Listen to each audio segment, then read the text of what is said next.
ראיון עם נפתלי רובינשטיין. ראיון נערך במשרדו המרווח בצפון תל אביב. התאריך הוא ה-17 למאי 2026. נפתלי, בבקשה. שלום, אני נפתלי רובינשטיין.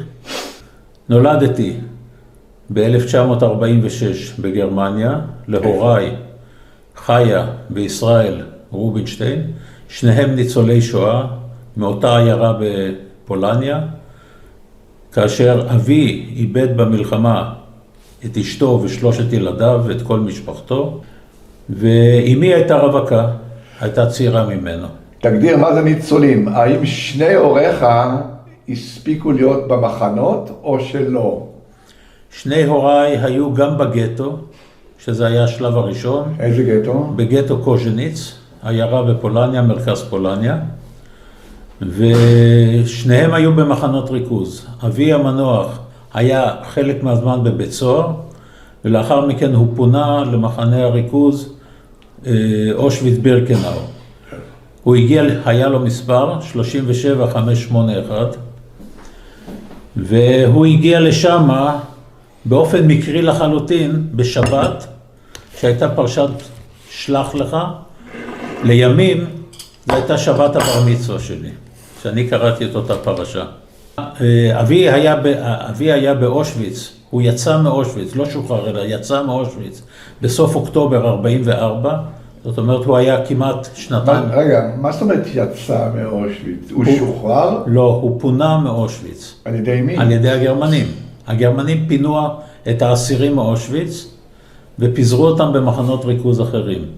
הוא הגיע משם למחנה ריכוז אחר, שטוטהוף, משם הוא הגיע למחנה ריכוז אחר בגרמניה, פלוסנבורג, ומשם הוא הגיע בסופו של דבר למחנה בצ'כיה, ומשם הוא שוחרר.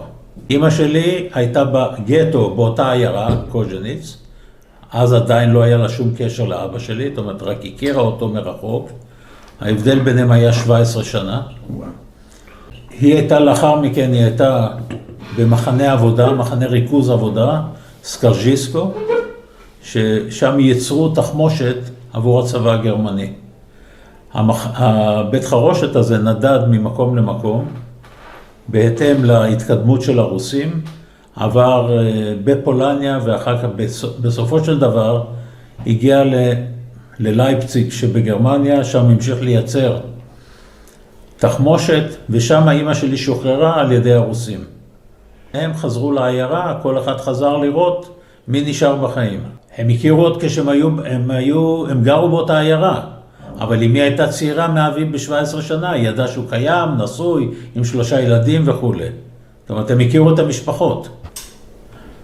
הם נפגשו, התחתנו, חתונה כדת משה וישראל. כדת משה וישראל, נשארו זמן קצר מאוד בעיירה, כי גם שם ניסו לרצוח אותם הפולנים, והם פשוט נמלטו מפולניה ונסעו מערבה. לא היה להם שום יעד מסוים להגיע, רצו להגיע לשטח שכבוש על ידי האמריקאים. האם במשפחה של שני הוריך היה להם איזשהו זיקה לציונות? לא, לא באופן מסודר. הם היו יהודים שומרי מצוות. היה שנה הבאה בירושלים, בפסח היה ודאי. הם לא היו שייכים לארגונים ציוניים פוליטיים. כי מה? הם לא היו שייכים, זה לא היה בראש שלהם. והם הגיעו לגרמניה, בגרמניה האמריקאים סידרו אותם במחנה הכורים, עיירה בשם למפרטיים, ושם אני נולדתי, במחנה הכורים. מחנה הכורים. ושם נולד גם אח שלי, צעיר ממני בשנתיים, ולאחר שקמה מדינת ישראל, אבי עם עוד כמה שותפים שהם היו אנשי עסקים, הצליחו לעשות קצת כסף בגרמניה, החליטו לעלות לארץ. היה להם אופציה לנסוע למשל לארצות הברית. לא היה קרובים, אבל הם היו פליטים. כפליטים הם יכלו לנסוע, הם יכלו להישאר בגרמניה, במעמד של פליטים, שזה היה המעמד הכי טוב שאפשר. בלי לשלם מיסים, לקבל הטבות, לעשות, הכל לקבל. ואבא שלי אמר שפשוט הגולה הגיעה לו עד לכאן. הם עלו ארצה, ב-1949, יוני 49, התאריך המדויק זה 24 ביוני 1949 באונייה עצמאות. מצאתי רישומים על זה, יש רישומים על כל דבר. לחיפה הם הגיעו, בחיפה הם ירדו מהאונייה, קיבלו כמובן תעודות זהות, מספרי זהות, וכמו אז, מספרי הזהות הם עוקבים אחד אחרי השני, שלא קיים היום. היום מספרי הזהות הם כאילו אקראיים לחלוטין. היו במחנה עולים קודם כל, מה שהיום זה מחנה דוד. שער עלייה. בשער עלייה הם היו. בתנאים של אז, בצריפים של הצבא הבריטי וכן הלאה. לאחר מכן הם עברו למחנה עולים בכפר יונה, גרו באוהלים הודים, 2 משפחות לאוהל. לאחר מכן הצליחו להשיג דירה בשיכון עמידר בנתניה, דירת חדר, כל משפחה בחדר, והתחילו להתארגן. אביו והשותפים שלו הגיעו עם כסף והגיעו עם ציוד, כי המחשבה הייתה, זו מדינה חדשה, נבנית, קולטת עולים, יצטרכו שם לבנות בתים, יצטרכו כל מה שנזקק לבתים, והם הביאו איתם נגריה מכנית גדולה, הם הביאו מפעל בלוקים אוטומטי, שעבד על מכונה ולא בלוקים בודדים כמו שעשו אז בארץ. הם הביאו איתם גנרטורים על מנת להפעיל את זה, כי אולי לא יהיה חשמל מספיק וכן הלאה. מבחינה עסקית זה לא הלך כל כך, הסיבות לא משנות כרגע. אמא שלי בהתחלה הייתה עקרת בית, לאחר מכן, אחרי שאבי נפרד מהשותפים, הם קנו מכולת בתל אביב, לאחר מכן עברו לתל אביב, ואמא שלי עזרה במכולת. התחלתי בנתניה, בית ספר יבנה, לאחר מכן שעברנו לתל אביב, עברתי לבית ספר דתי, ממלכתי, בר אילן בתל אביב, ברחוב באזל. לאחר מכן, תיכון, למדתי בבית ספר תיכון צייטלין, עירוני ב', רעייתי למדה בעירוני ג', שזה גם בית ספר צייטלין. מה שהפריד בינינו זה היה החצר, שנפגשנו בה בחצר עם הבנות. ודאי שאני זוכר את מבצע קדש. מבצע קדש השאיר רושם על הילדים. כי א' הייתה ההפעלה, היה צריך להפעיל את החלונות, עזרנו לצבוע את פנסי המכוניות בכחול, אז עוד היה הגה, לא כמו היום פיקוד העורף, ואנשי הגה היו מסתובבים ברחובות עם הצעקה הידועה והשריקה, קומה שלישית לכבות את האור, וכן הלאה. היו כמה אזעקות, ירדנו למקלט, ולא היו הפצצות אצלנו, גרנו בצפון תל אביב, אנחנו זוכרים את זה היטב. אני רציתי ללכת לשריון. היה לי חבר אחד שהיה שנה לפניי, והוא היה מתק בשריון בגדוד 82, אבל לא רציתי ללכת לשריון, חשבתי זה מתאים לי. אני איש טכני וכן הלאה, אוהב מכונות וכו'. והלכתי לשריון. ב-31 באוגוסט 1964 התגייסתי, הגעתי לתל השומר לבקו"ם, עשו כל מיני מבדקים כמו שעשו אז, לא היו הכנות מראש, ולאחר כיומיים העביר אותנו לגדוד 82, שהיה במחנה חסה, על יד ג'וליס. המג"ד אז היה אושרי, לא היה גורדיש, היה בזמנו, היה מח"ט, אם אינני טועה, היה צ'יץ'. או צ'יץ' או הרצל שפיר. אז היו צנטוריונים. שוט מטאור עם תותח 20 ליטראות. עוד לא היה תותח מטאור. האם זה נכון, אגדה האורבנית, שלנהגים של השוט מטאור נתנו לעשות רישיון ג'? התשובה היא לא. התשובה היא לא. אני לא יודע מה נתנו להם לעשות לאחר השחרור, אבל בזמן השירות לא עשו שום רישיונות ג'. גמרתי טירונות, ולאחר מכן אנחנו בית ספר לשריון, למקצועות שריון. ולאחר מכן ירדנו לצמ"פ, לצאלים. המקצוע שלי היה טעם קשר. ולאחר מכן קורס מפקדי טנקים. במחזור שלי אני עשיתי קצת יותר מאוחר מהחברים שלי, היה גבי אמיר. היה מפקד חטיבה 7, וגם חטיבת הבית ספר. ונדמה לי הוא סיים את השירות בצה"ל כתת אלוף. הוצבתי חזרה לחטיבה 7, אבל לפני זה הלכתי לבה"ד 1. עשית קורס קצינים? עשיתי קורס קצינים בבה"ד 1 שעוד היה בסירקין. מפקד בה"ד 1 היה מאיר כפעיל. קק"ש היה סגן אלוף אברהם ברעם, שלימים הוא פציינט שלי. וחזרתי לחטיבה 7. השתחררת מהצבא מתי? ב-1967. זה יצא בסוף פברואר, סוף פברואר 67. באתי לאזרחות, חיפשתי עבודה עד שיתחילו לימודים. עבדתי כפקיד מחירות בחברת סולמות שושנה, עד שבאו לגייס אותי בצו 8. בזמנו לא הייתה לי הצבת חירום עדיין, זה היה מוקדם מדי. וכרגיל לא הציבו מיד ליחידות. ידעתי שאני בשריון, אז לכן גייסו אותי כשהתגייסתי למלחמת ששת הימים, לכוננות. הגענו לבית השריון, מבית השריון פגשתי את כל החבר'ה מהפלוגה, ונסענו לבית ספר לשריון לקחת טנקים. שהיו טנקים די חבוטים, כי זה טנקים שהתאמנו עליהם כל הזמן בבית ספר לשריון, ולקח זמן להחזיר אותם לקשירות מלאה, וירדנו לצאלים. נשארנו בשטח בצאלים, תחת רשתות.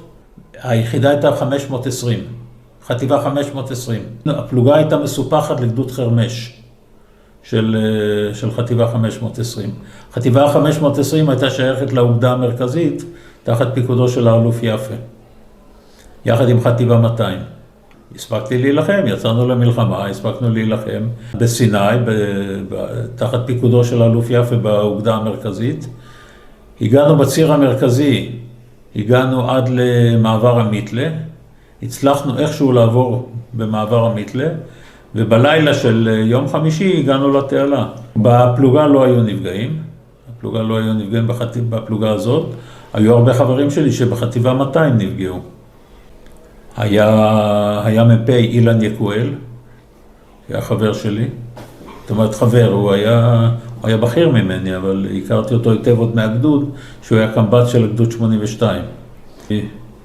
מי עוד נפגע? אילן נהרג בביר לחפן.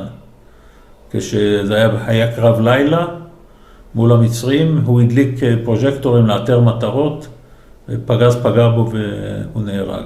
הייתי מגויס עד אחרי חג השבועות, כשבוע לאחר חג השבועות, לאחר מסדר ניצחון בג'בל ליבני, חזרנו לימ"ח, טיפלנו בטנקים, החזרנו אותם לכשירות והשתחררתי.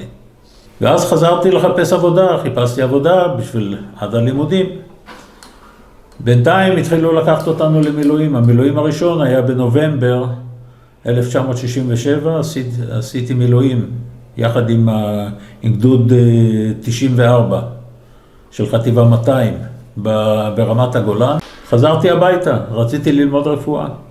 הלכתי ללמוד רפואה קצת יותר מאוחר, נסעתי ללמוד רפואה באיטליה, כי לא התקבלתי בארץ.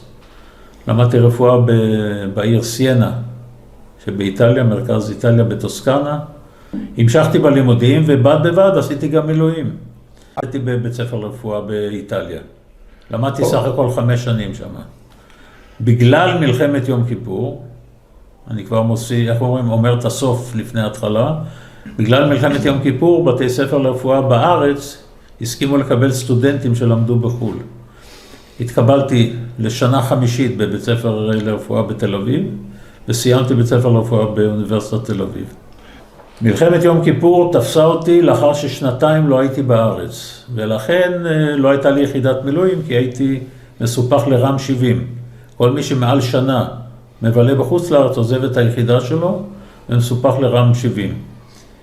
הייתי בבית כנסת, ראיתי תנועה לא רגילה של מכוניות, שלא הייתי רגיל לראות אותה בתל אביב בימי כיפור, וחשבתי שאולי בשנתיים האלה הרצופות שלא הייתי, השתנה משהו באווירה הציבורית, ולכן עושים יותר, אבל לא חשבתי על מלחמה, עד שתפסה אותנו האזעקה הראשונה. האזעקה הראשונה, הלכנו הביתה, פתחתי טלוויזיה, לראות מה קרה, ראינו כמובן את ההודעות שהמצרים פתחו באש, ואז התקשר אליי חברי עוד מתחילת הצבא, יובל ארז, לשעבר מושינסקי. הוא החליף את השם ממושינסקי לארז.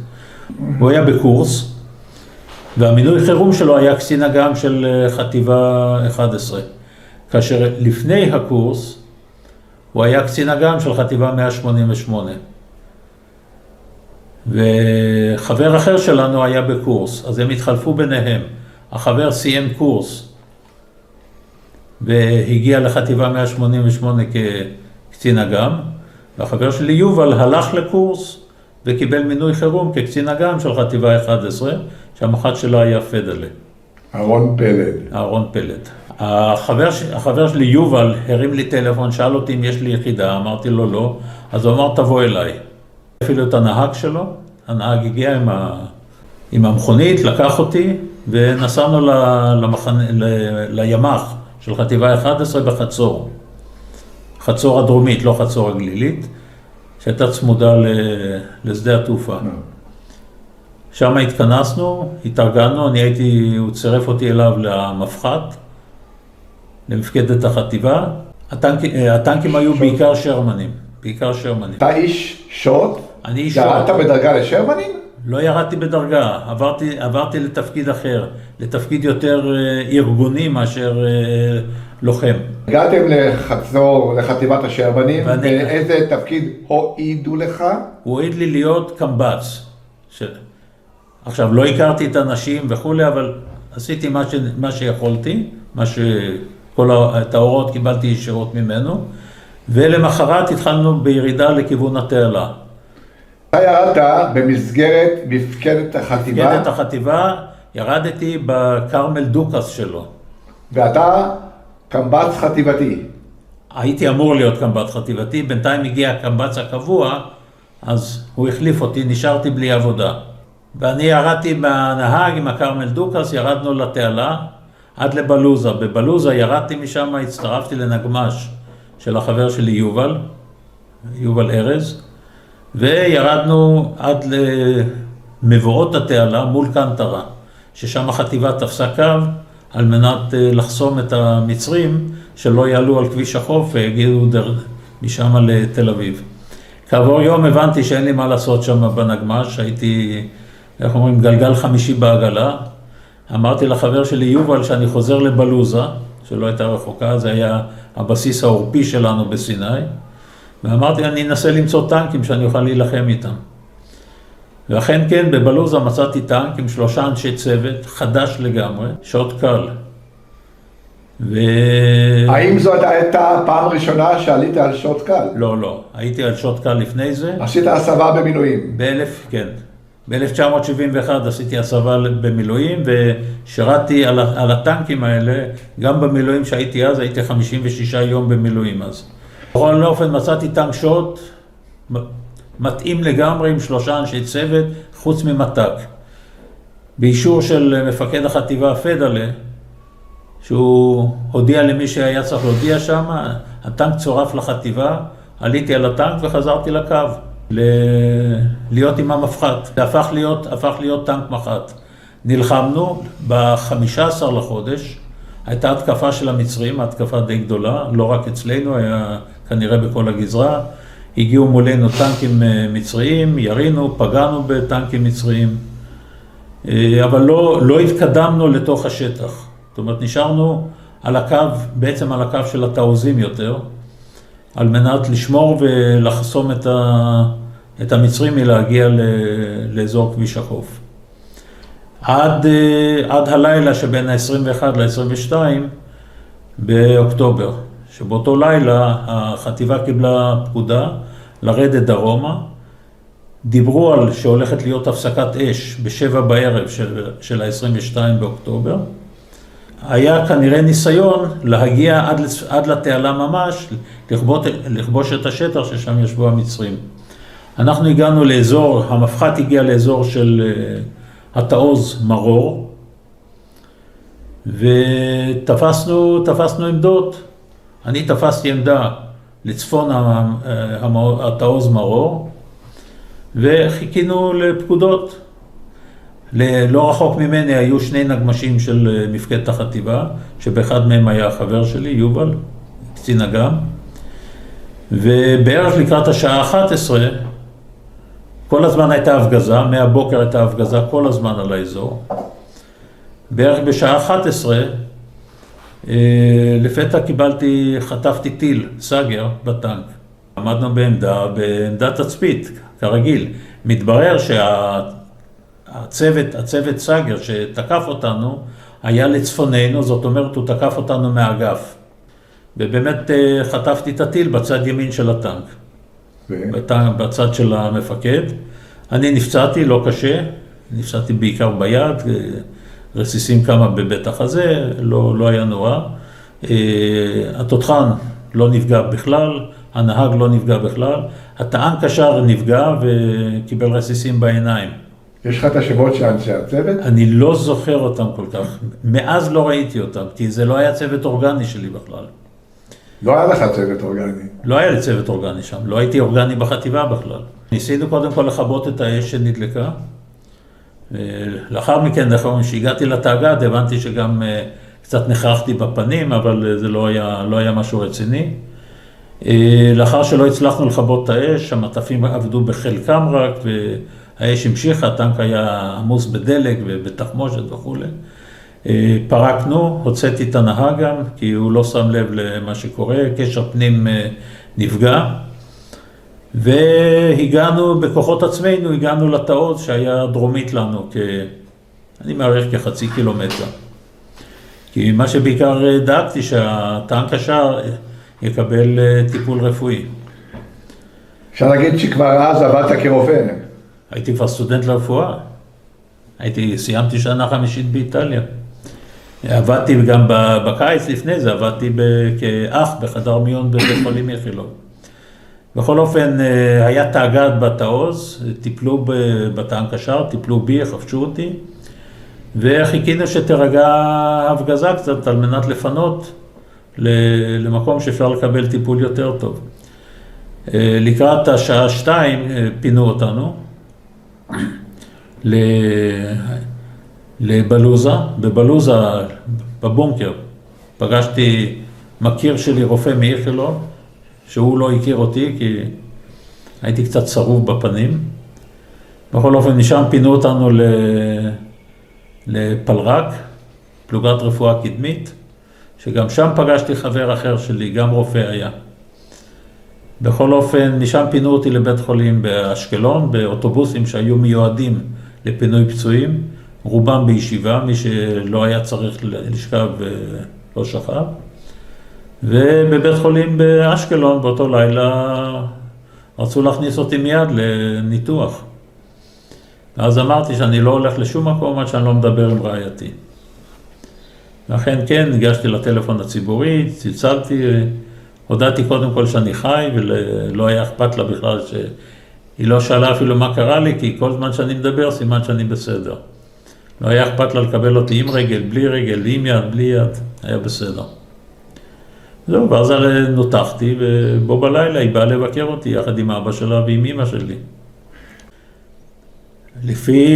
כפי שאני ראיתי את זה מהזווית שלי, התפקוד שלו היה בסדר גמור. של פדלה. של פדלה.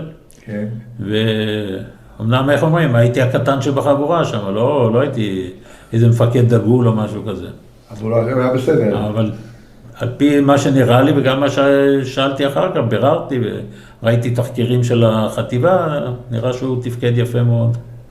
עברתי לבית הבראה, ואז התחיל הסיפור של להתקבל לבית ספר לרפואה בארץ, בירושלים רצו להוריד אותי בשנתיים בזה, לא הסכמתי, אמרתי too much. בתל אביב אמרו שאני צריך לחזור לשנה חמישית, אמרתי שנה אחת להפסיד, לא קרה שום דבר, רעייתי באותו זמן, הייתה גם צריכה לעשות סטאז' במשפטים. המשרד בארץ התייחס לאיטליה בסדר גמור, זאת אומרת, רופאים שהגיעו מרוסיה זה היה בשלבים מאוד מאוד מאוחרים, בשנות ה-90 רק. אני הגעתי בתור סטודנט, אני לא הגעתי בתור רופא. גם רופאים אחרים שהגיעו היו צריכים לעבור שלב של ללמוד את המערכת הישראלית. לא הייתה איזו אפליה מיוחדת לרוסיה. המשכתי בלימודים, גמרתי לימודים, המשכתי לשרת בגדוד שלי, גדוד 94, בחטיבה 200, מילואים, עד שסיימתי בית ספר לרפואה, רצו להעביר אותי לחר"פ. למרות שרציתי להישאר בגדוד. אז חר"פ רצו להעביר אותי ליחידה שלא מצא חן בעיניי, היא לא הייתה קרבית מספיק. אז ביקשתי מחבר שלי, שהיה קצין רפואה של חטיבת הצנחנים הצפונית, אם יש לו מקום לרופא. הוא שאל מי, אמרתי לו אני, הוא אומר אני אסדר לך, תוך שעתיים הוא עברתי לחטיבת הצנחנים הצפונית, שהשם ההיסטורי של החטיבה 80, והגעתי לשם, הייתי רופא שם, הייתי רופא מפקד מחלקת רפואה בפלוגת הרפואה החטיבתית. היית בשלג? בפחח, ודאי שהייתי בשלג. אני עוד הייתי לפני זה, הייתי במבצע ליטני עוד. כן, כן. הייתי במבצע ליטני, שזה היה ב-78. ולאחר מכן הייתי בשלג כבר הייתי מ"פ של הפלוגה. פלוגת הרפואה החטיבתית, ודאי. המשכתי בהתמחות, התמחיתי באורתופדיה בבית חולים איכילוב. עבדתי קשה, תורניות בלי סוף. אשתי נאלצה לגדל את הבנות שלנו לבד. המשכתי להתקדם בקריירה תוך כדי שירות צבאי, תוך כדי מילואים בלי סוף. בזמני עדיין היינו רופאים אורתופדים, טיפלנו בכל מה שאפשר באורתופדיה. טיפלת גם בפצועים של צה"ל? טיפלתי בפצועים של צה"ל, טיפלתי בפצועים של סבוי, שהיו כל הפיגועים למיניהם וכן הלאה. בסבוי הייתי עדיין אח בחדר מיון, עוד לא סיימתי בית ספר לרפואה. הייתי אח בתורנות רגילה בלילה, כי עבדנו בלילה. באיכילוב? באיכילוב, חדר מיון של איכילוב. ואז הודיעו על כוננות, ניקו את כל חדר המיון וחיכינו לפצועים שיגיעו. הפצועים התחילו להגיע עם התקיפה שנכנסו לסבוי, וזכור לי בעיקר זכור לי איך שטיפלו באלוף משנה עוזי יאירי, שבעצם הגיע מת, ומנהל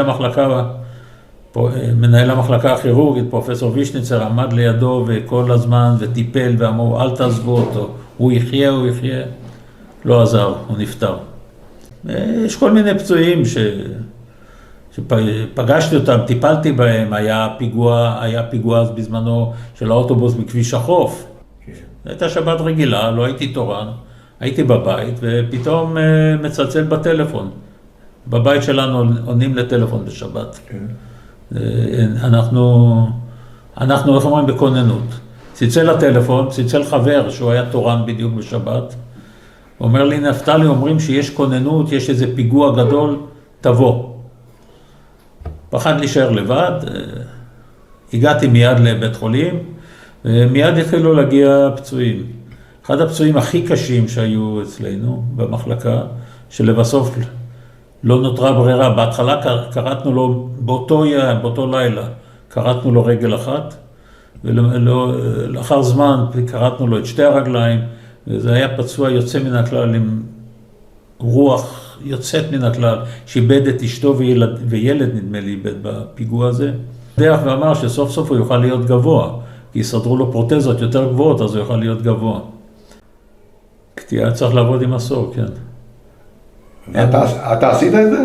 זה לא פעם ראשונה, עושים את זה גם לא לנפגעים קרביים, עושים את זה לכל מיני אנשים עם נמק ברגליים, סכרתיים וכן הלאה.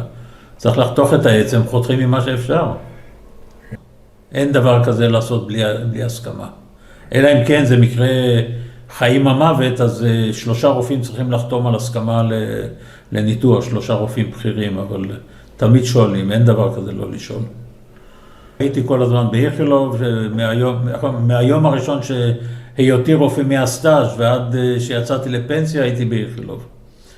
והייתי במחלקה אורתופדית, סיימתי התמחות, גמרתי את הבחינות בהצלחה, קיבלתי תעודת מומחה, נשארתי כמומחה באיכילוב. לאחר מכן בשנת 85, כמעט לקראת סוף ההתמחות, כל המשפחה נסענו לאנגליה, להשתלמות כמובן באורתופדיה, באופן מיוחד בארתרוסקופיות של הברך, שזה היה אז התחלה של ארתרוסקופיות. ולאחר מכן חזרתי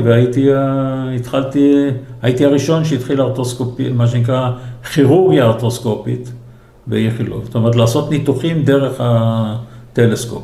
עד אז עשו ארתרוסקופיות, אבל הבחנתיות בלבד. זאת אומרת, רק להסתכל, לראות, והניתוח היה פתוח. אני התחלתי את הארתרוסקופיות הכירורגיות.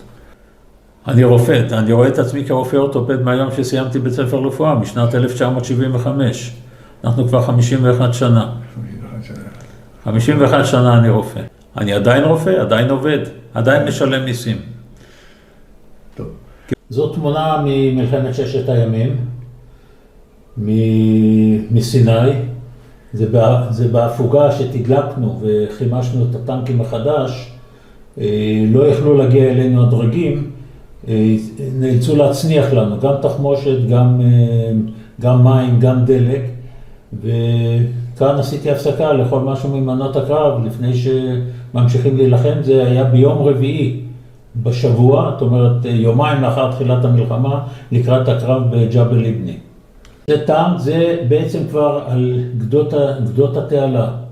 זה בששת הימים, נכון, לפי ה-GRC. זה בששת הימים, לפי הקסדות, לפי ה-GRC, וזה הצוות שלי מששת הימים. זה הנהג שלי, יהודה אקרמן, שזיכרונו לברכה, הוא נהרג אחר כך במלחמת יום כיפור, אני לא הייתי איתו. זה נפתלי רבי, זה היה טעם קשר שלי וזה אני. הגענו לתעלה ושם בעצם שמרנו שלא יתקפו את הכוחות שלנו, כי היו הרבה מצרים שנדדו לכיוון מצרים, חיילים שברחו וכן הלאה. התעלה זה מצד שמאל כאן רואים. זאת תמונה מילואים, סמוך מיד לאחר מלחמת ששת הימים, נובמבר 67 ברמת הגולן.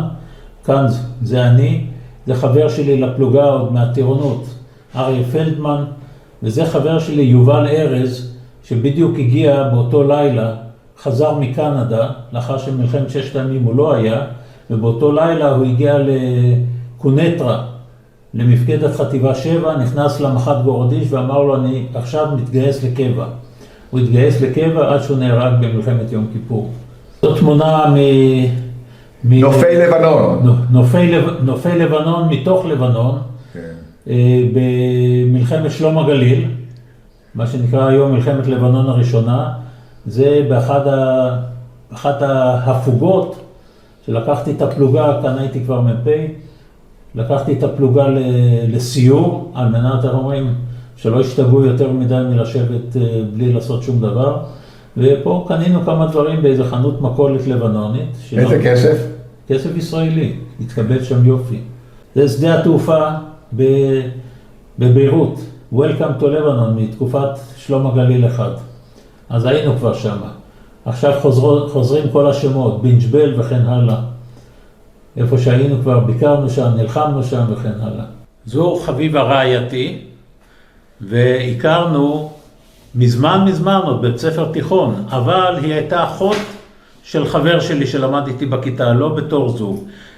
נפגשנו לדייט בשנת 1969 בקיץ, כשהגעתי לחופשה מבית ספר לרפואה באיטליה. ויצאנו, ואחרי שבועיים היכרות, הצעתי לנישואים. אני גדלתי בתל אביב, הוריי גם ניצולי שואה, והסיפור שזה לא כל כך שייך עכשיו. הוריי לא היו במחנות כפי שהיו ההורים של נפתלי, הם ברחו כל הזמן. והייתה לי אחות, הם כבר היו נשואים, כאילו אחד הזוגות הבודדים ניסו לפני המלחמה, הצליחו לברוח, הייתה לי אחות גדולה שאז היא הייתה תינוקת, ובאיזשהו שלב בבריחה, אבי היה עורך דין עוד בפולניה, ואמא שלי הייתה מורה עוד בפולניה, והם היו יזמים, והם הצליחו לקשור קשרים, הגיעו מפולניה להונגריה בבריחה, הצליחו לקשור קשרים גם אם היו שם יהודים מאוד עשירים בהונגריה, המלחמה עוד לא הגיעה להונגריה, אבל הם היו פליטים בבריחה, בסכנה יומיומית, ועם אנשים עשירים ועם אנשי הג'וינט, ואני לא יודעת בדיוק, יש עדויות, והם ארגנו בית יתומים לפליטים יהודיים שההורים שלהם נספו בשואה. ואם היה להם דרכונים מזויפים ותמונות מזויפות ופחד יומיומי, הם היו שם בבית יתומים הזה שנה פלוס, שנה וחצי, עד שהנאצים הגיעו, קודם היו אנשי החץ ההונגרים האנטישמים, אחר כך הגיעו ממש הנאצים, הבית יתומים מתפרק, לא משנה, הגיעו בדרך לא דרך, ובאחת האוניות הראשונות שהגיעו לארץ אחרי המלחמה בשנת 45, הם עם הילדים שלהם הצליחו להגיע לארץ. רק להוסיף פרט שקושר את כל הסיפור גם למדינת ישראל, כי הם עלו ב-45 עוד הגיעו לארץ ישראל. בין הילדים שהם הצילו והיו במוסד שלהם, היה לימים, היה אמיל בריג, שהוא היה בעל אות גיבור ישראל, שאחר כך הוא אמר לאות הגבורה. בוא רק נעשה סדר, אתה אולי ככה דילגנו על זה, בעצם היו לך 3 אחים למחצה? כן. כן? ומה אתה יכול להגיד עליהם? יש קבר או שהם נהרגו? אין קבר, הם הושמדו במחנה השמדה בגזים, איך אומרים, נשרפו ואפילו אפר לא נשאר מהם. זאת אומרת, השאלה עולה למה אבי לא הושמד והם כן הושמדו. כי אבי, בזמן שהם היו בגטו, אבי נאסר על ידי הגרמנים בתירוץ שהוא אסיר פוליטי. אז הוא ישב בבית סוהר למעלה מחצי שנה, בזמן הזה פינו אותם מהעיירה וחיסלו אותם ביום אחד בחול המועד 1942 של סוכות. לימים ניסיתם לחקור ארכיונים? לא מצאנו שום דבר, זאת אומרת, לא היו לי אף אחד. לא היה לי לא סבא, לא סבתא. האחים שלי, אחד הגדול היה בן 12, והילדה הקטנה הייתה בת 6. 3. היה 12, 8 ו6. הוריי הגיעו עם הילדים שהם הצילו לארץ באמצעות הג'ון. ידעו עליהם כבר בארץ שהגיעה קבוצה של ניצולי, גם המדריכים שהיו הורים שלי עם מנהלי הבית יתומים, עם יתומים מגיל 5 עד 18. העבירו אותם למוסד עליית הנוער בהתחלה במגדיאל, אחר כך אבי שגם היה שומר מסורת, והוריי כן היו ציונים בחו"ל. אבא שלי היה מאוד ציוני דתי, כן? ובגלל שהם היו קבוצה שהוא אמר שבשואה התפללו, השתדלו להתפלל 3 פעמים ביום, והוא לימד אותם תורה וגמרא וזה, הוא ביקש שיעבירו אותם למוסד דתי, ואז העבירו אותם למקווה ישראל. אני עוד לא הייתי בתמונה, העבירו אותם למקווה ישראל, הם היו שם כמה שנים, ואני נולדתי ב-49, ויש לי אח שהיה חבר של נפתלי, גם רופא, שנולד ב-47, וחלק מהקבוצה הבוגרים עברו לכפר עציון הישן מלפני קום המדינה, לא לכפר עציון, לגוש עציון. הם היו במסורת יצחק נראה לי, כי בכפר עציון כולם נשחטו, לא נשאר אף זכר. במסורת יצחק נראה לי, הם הלכו לשבי, תארך הילדים שעברו את השואה, עלו לארץ בהתנגדות הבריטים, איכשהו הגיעו, עברו לכפר עציון, נלחמו, לגוש עציון, נלחמו, עברו לשבי הירדני, ואחר כך חזרו עם הקמת המדינה אחרי שנה נראה לי. היה חילופי שבויים, לא ההורים שלי, חלק מהילדים שלי. הוריי היו כמה שנים במקווה, אחר כך אבא שלי החליט לחזור למקצוע, היה עורך דין, עברו לתל אביב, ואני בעצם מגיל 2 בתל אביב, לא זוכרת שום מקום אחר. התחתנו בשנת 1970, נולדו לנו 3 בנות. הראשונה, חדוולה, יש לה, בלי עין הרע, 6 ילדים. היא הייתה כל השנים מנהלת המרפאה של נפתלי, עד שנפתלי הפסיק לעבוד לפני שנים מעטות. יש לנו ממנה, 6 נכדים, יש לנו כבר נינים ממנה, 9 נינים, והבנים שלה, כולם שומרי תורה ומצוות חזקים, לא כמונו, עם פאות וזקנים, כולם שירתו בצבא. אחד מהם קצין בשריון, שלדעתי עקב הסיפורים של סבא נפתלי, הוא התלהב והוא קצין בשריון. הבת השנייה, רונית, שופטת בישראל, ויש לה 4 ילדים. בנה הוא קצין במגלן, שכרגע בלבנון, ואנחנו דואגים יום יום. והקטנה, גילי, יש לה 3 ילדים, עוד לא בצבא, כי הבת עומדת להתגייס. אגב, אני לצערי, הוריי לא הרשו לי ללכת לצבא, ובזמני זה היה פחות מקובל לבנות דתיות. כל בנותינו, לא, הגדולה הייתה בשירות לאומי, כי קצת, והשתיים האחרות היו בצבא, וכל הנכדים והנכדות בצבא. 13 נכדים ו9 נינים. כן, אנחנו סבא וסבתא במשרה מלאה, עם 2 קריירות. נפתלי כרופא ואני כעורכת דין, תמיד פינינו. על הבנות הוא לא כל כך השתתף. בנכדים הוא משתדל הרבה יותר. גם יש קצת יותר זמן, אז הוא היה תורנויות, בתור רופא בכיר יש יותר זמן. במשרה מלאה, כן, עם כולם באים, נוהגים, לוקחים אותם לטיולים. החיים ממשיכים ברוך השם. מה יש לנו תובנות לגבי יום כיפור? אז אני פרשן צבאי, איך אומרים, חלש מאוד. אבל כל פעם שאומרים לצבא, לכו תעשו מה שאתם יודעים לעשות, הצבא הולך ועושה את מה שהוא יודע לעשות. כך היה בששת הימים. אמרו לצבא, בסופו של דבר, לאחר המתנה ממושכת, אמרו לצבא, לכו תעשו את מה שאתם יודעים לעשות, תוך 3.5 ימים היינו בתעלה, לאחר שחיסלנו את הצבא המצרי, וכמובן את הצבא הסורי אחר כך וכן הלאה. אותו דבר היה מלחמת יום כיפור, שהממשלה אמרה לצבא, לכו תעשו את מה שאתם יודעים לעשות, למרות כל התקלות שהיו לפני זה, הצבא יצא וידע מה לעשות. ותוך 16 או 18 ימים נגמרה מלחמה. היום אני לא ארחיב את הדיבור.